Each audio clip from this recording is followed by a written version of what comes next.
मेरी माँ, ऐ मेरी बहन, अगर मैं मरूंगा तो कयामत के मैदान में आपसे पूछूंगा कि ऐ मेरी माँ, ऐ मेरी माँ बहन, आपने जिस तरह से मुझे हराने के लिए रोजा रख करके वोट देने का काम किया था, जिताने के लिए इस बार वोट करेंगे आप मेरे लिए, जिताने के लिए रोजा रखेंगे, नहीं तो कर्ज में रहिएगा मेरी माँ और मेरी बहन, कर्ज में रहिएगा कि मेरा गलती आप बता दीजिए, आप मेरा गलती बता दीजिए, मैं आज विड्रॉ करूंगा, मैं आज इलेक्शन लड़ना छोड़ दूंगा। मेरी माँ, मेरी बहन, तौसीफ आलम सिर्फ और सिर्फ जनता के लिए, निछावर के लिए कसम खाता है। मुझे कोई लालच नहीं है, आपने एक बार नहीं 4 बार मुझे एमएलए बनाने का काम किया। मैं चाहता हूं कि जो मेरे ऊपर कर्ज है मैं उसका भरपाई करूं। मैं चाहता हूं कि आपकी उम्मीद पर खड़ा उतरूं। मैं चाहता हूं कि मेरा जो इलाके में कुछ काम छूट गया है, जैसे आपका दसिया टोली कब्रिस्तान वाला जो फूल है, जैसे आपका दावा और दरनिया के बीच में जो फूल है, जैसे और कुछ काम है, ये हमको करना है और कर्ज अदा करना है। मुझे कुछ नहीं चाहिए, मैं कसम खाता हूं, अगर मैं अपने जनता से धोखा करूंगा तो मेरे ऊपर खुदा का मार पड़ेगा।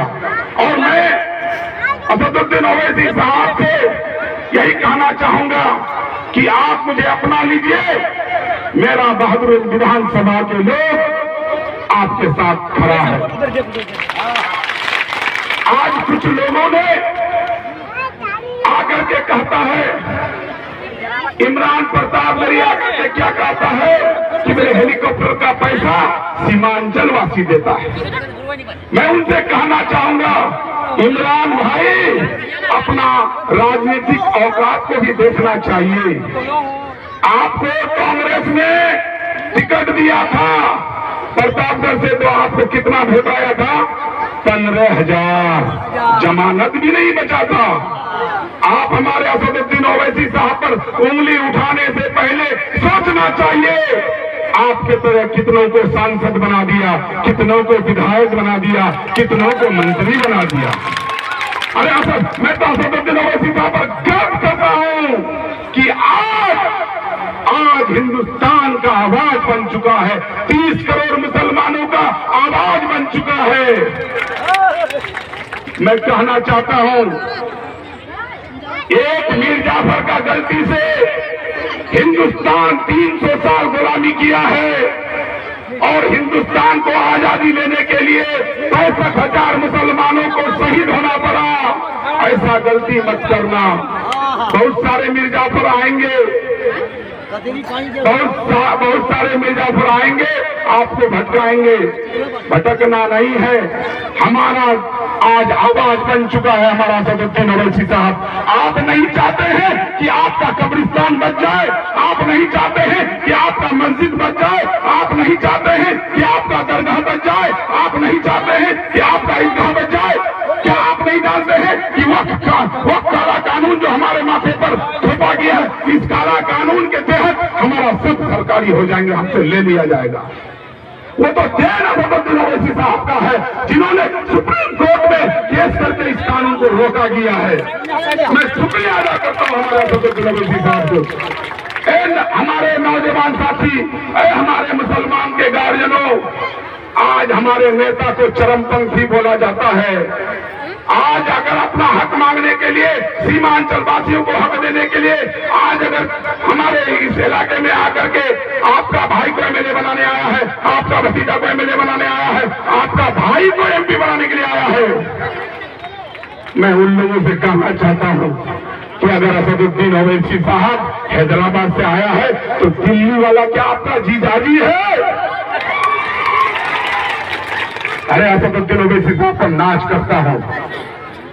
तौसीफ आलम नहीं, बल्कि 30 करोड़ मुसलमानों का अगर सर झुकेगा तो एक अल्लाह के आगे किसी जालिम बादशाह या नरेंद्र मोदी या योगी या ये कौन गिरिराज सिंह के आगे नहीं झुकेगा। गिरिराज सिंह आज बहुत बड़ा गलत बयान दिए हो, तुम्हारा ट्विटर में हम देखे आज गिरिराज सिंह, तुमने बयान दिया है कि हमारे ये हिजाब जो पहन के जाकर के वोट देगा उसका जांच का विषय है। मेरी माँ और बहन हिजाब में जाकर के वोट देगी।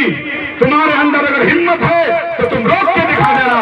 गिरिराज सिंह, मैं चैलेंज करता हूँ अपन गिरिराज सिंह को मैं चैलेंज करता हूँ कि अगर हिम्मत है तो चुनाव आयोग से तुम जांच करा करके देखना। मेरी माँ और बहन हिजाब में जाकर के वोट देगा।